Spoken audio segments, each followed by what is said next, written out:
മീനിനൊക്കെ ഇപ്പോൾ ഭയങ്കര വിലയാണ്. മീനിന് കൊടുക്കുന്ന വില കൊടുത്താൽ ഒരു ഭാഗം കടൽ മേടിക്കാൻ പറ്റും. ഇതിപ്പോൾ 500 രൂപയുടെ മുതലായത്. ഇതിൻ്റെ പേര് ഞാൻ പറയാം, എന്നാലും വറുക്കാൻ വേണ്ടി എടുത്താണെങ്കിൽ ഇത് വറുക്കാൻ തോന്നുന്നില്ല. കാരണം മീനിൻ്റെ ഇപ്പോൾ വില കേട്ട് കഴിഞ്ഞാൽ ഇതിങ്ങനെ ഫ്രിഡ്ജിനകത്ത് വെച്ച് കാണാനേ കൊള്ളുള്ളൂ. എന്തായാലും വറുക്കാതിരിക്കാൻ പറ്റത്തില്ല. അതുകൊണ്ട് നമുക്ക് ചോറിന് വേണ്ടിയിട്ട് 2 എടുത്ത് വറുക്കാം.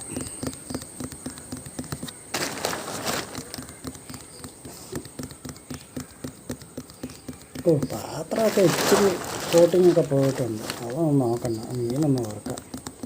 ഇപ്പം എല്ലാം നോക്കിയാൽ വീട്ടിൽ കാര്യങ്ങൾ നടക്കത്തില്ല. ഓരോ വീട്ടിലിപ്പോൾ എല്ലാ മണി മുണ്ടക്കയായിട്ട് ഒന്നും കാര്യങ്ങൾ നടക്കത്തില്ല. അതുകൊണ്ട് ഇച്ചിരി കോട്ടിങ്ങൊക്കെ പോയിട്ടുണ്ട്. സാരമില്ല, 2 ദിവസം കഴിഞ്ഞാലേ നമുക്ക് മാറി മേടിക്കാൻ പറ്റുള്ളൂ.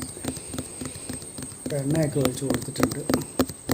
അപ്പം മീൻകാരൊക്കെ ഇതിൽ വന്നിട്ട് ഓണടിച്ചങ്ങ് നിൽക്കുക, ആരും മേടിക്കുന്നില്ല. നമ്മുടെ ഇവിടെ ഈ നാട്ടിൻപുറത്തും മേടിക്കുന്നില്ല, കടകളിലും മേടിക്കുന്നില്ലെന്ന് വൈഫ് പറഞ്ഞു. മീനൊക്കെ കടയിലങ്ങ് ഇരിക്കുക. എന്നിട്ട് വേണോന്ന് ചോദിച്ച് ആൾക്കാരെ കൊണ്ട് നിർബന്ധിച്ച് മേടിപ്പിക്കാൻ നോക്കും. നമ്മളിങ്ങനെ മീൻ കഴിച്ച് പരിശീലിച്ചുകൊണ്ട് എന്തെങ്കിലും ഒന്ന് വൈകുന്നേരം മീൻ വേണമല്ലോ എന്നോർത്ത് മേടിക്കുക. ഒടുക്കത്തെ വിലയാണ് മീനിന്, പറയാതിരിക്കാൻ തരയില്ല. നമ്മുടെ നാടിൻ്റെ പ്രത്യേകതയാണ് നിത്യോപയോഗ സാധനങ്ങളായ മരുന്ന്, പച്ചക്കറി, ചില ഉൽപ്പന്നങ്ങൾ, അതുപോലെ തന്നെ ഇപ്പോഴത്തെ ഈ മീൻ.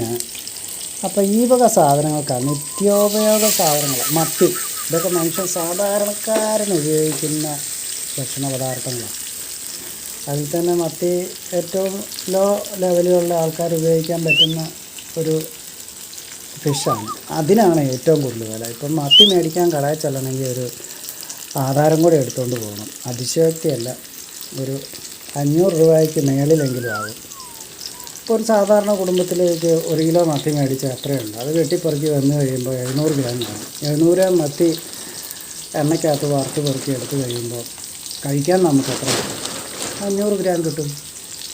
അപ്പോൾ ഒരു 4 അംഗമുള്ള കുടുംബത്തിൽ മീൻ കഴിച്ച് കഴിഞ്ഞാൽ എത്ര ലാഭകരമാണ്? അവൻ്റെ ഒരു ദിവസത്തെ പണിക്കൂലി പോകും. അപ്പോൾ നമ്മുടെ സാധാരണ നിത്യോപയോഗ സാധനങ്ങളായിട്ടുള്ള ഭക്ഷ്യവസ്തുക്കൾക്കൊക്കെ വിലയൊരൽപ്പം കുറച്ച് കൊടുക്കാൻ നോക്കണം. കാരണം അത് നിത്യം മനുഷ്യൻ ഉപയോഗിക്കുന്നില്ല. അപ്പോൾ എങ്ങനെയായാലും ഒടുക്കത്തെ ലാഭം ഇത് കടലിൽ പോയി പിടിക്കുന്നവർക്കും ഇത് കച്ചവടം നടത്തുന്നവർക്കൊക്കെ കിട്ടും. അപ്പോൾ എന്നും ഈ മലയാളിനെ ഇങ്ങനെ കുത്തിക്കൊന്ന് മേടിക്കേണ്ട കാര്യമുണ്ട്. എന്നാലും മലയാളിനെ കൊല്ലുക. അപ്പോൾ അത് പതുക്കെ കൊന്നാൽ പറയും. ഒടുക്കത്തെ ഈ ലാഭവും ഇതും എടുക്കേണ്ട വല്ല കാര്യമുണ്ട്. അതുകൊണ്ടാണ് ഇപ്പം മീൻ കടക്കാർ മേലോട്ട് നോക്കിയിരിക്കുക. വൈകുന്നേരം ആയിക്കഴിഞ്ഞാൽ എന്നിട്ട് വഴിയെ പോകുന്നവരെ വിളിച്ച് കയറ്റി മേടിപ്പിക്കാൻ നോക്കുക. അപ്പോൾ അതിനകത്തൊന്നും ചിന്തിക്കണ്ട. കുറച്ച് ഉൽപ്പന്നങ്ങളായാലും ഒരു സാമാന്യ മര്യാദയ്ക്ക് കൊടുക്കണം. അപ്പോൾ ഈ മീനിനിപ്പം 3, 2, 5 എണ്ണം മേടിച്ച് 500 രൂപ എന്ന് പറഞ്ഞു കഴിഞ്ഞാൽ നിശ്ചയിക്കും. 500 രൂപ ഇതിന് മുടക്കുണ്ടോ? നമ്മളൊന്ന് ആലോചിക്കണം. ചുമ്മാ അപ്പോൾ കടലിക്കോട് ഒഴുകി പോകുന്ന മീനാണ്. ആരെന്നെ താഴെ വന്ന് കമൻറ്റ് ചെയ്തെന്ന് പറഞ്ഞാൽ എനിക്കത് വിഷയമല്ല. ഇത് ചുമ്മാ കിട്ടുന്ന സാധനം തന്നെ മീൻ.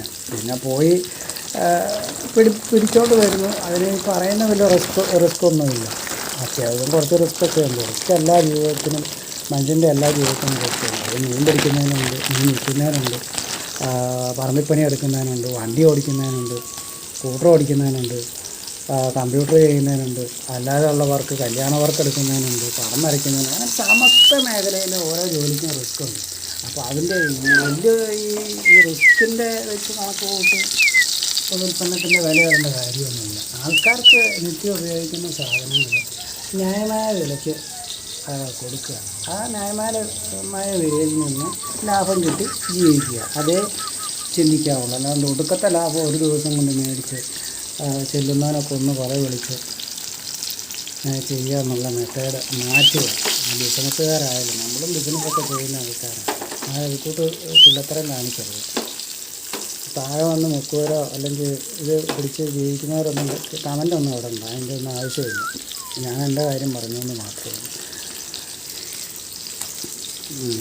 അപ്പോൾ ഇതിപ്പോൾ ഇത്രയും മീൻ വറുത്തെടുക്കുന്നത് തന്നെ എണ്ണ എത്ര ഒഴിക്കുന്നത്, ഗ്യാസ് എത്ര ചിലവാകും?